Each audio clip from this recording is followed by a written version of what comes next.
So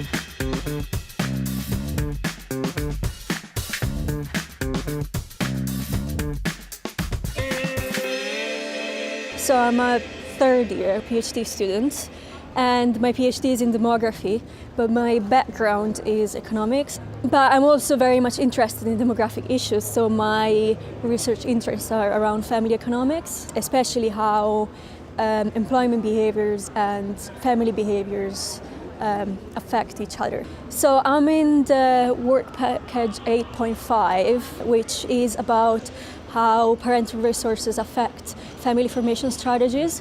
So the idea is that when young people kind of become adults, there's not just the decision about work, there's also the decision about your own family, and the two are so interlinked that if you have an entire project on employment, you also need to talk about what happens with the family.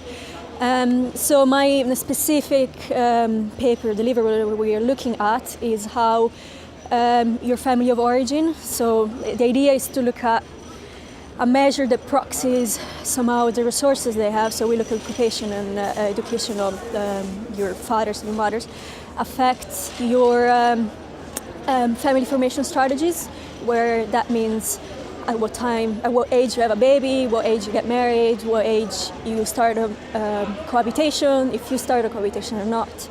And especially what we're mostly interested in is not simply this simple effect, but it's more also the interaction between your background and your labor market status. Many of the other papers and tasks have covered living home. So what I suggested to do wasn't to leave that aside, but to move on to the active, like the formation of a new nuclear family that means having further responsibilities, not just for you, but for someone else as well. So our interest is exactly on the time at first birth, the time at first marriage, and the time at first married cohabitation, and we look at them together. We know how, like in Southern European countries, there's this big problem of low fertility rates, and at the same time people maybe having problems establishing themselves in the labor market, and this also means having problems creating their own family.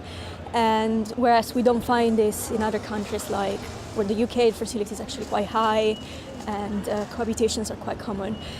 What we find is that there are not that many differences, which is interesting per se, except there's no differences in direction of what we find, but there's differences in the magnitude. So the effects tend to be stronger in Eastern Europe than in Western Europe.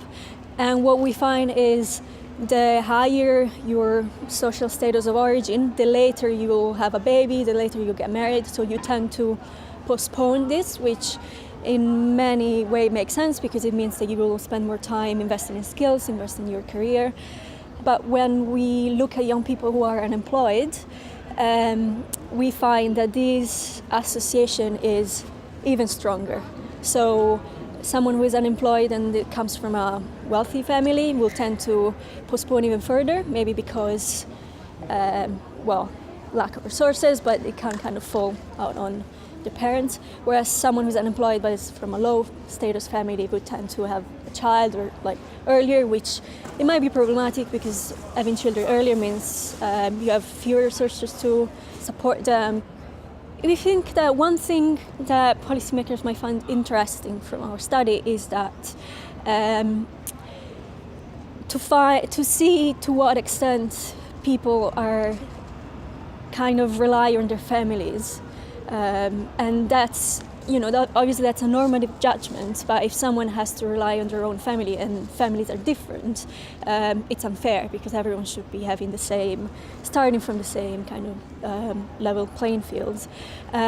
So the idea that maybe in Eastern Europe these effects are stronger, maybe it's because there's not enough infrastructures for young people. They have to rely too much on their families.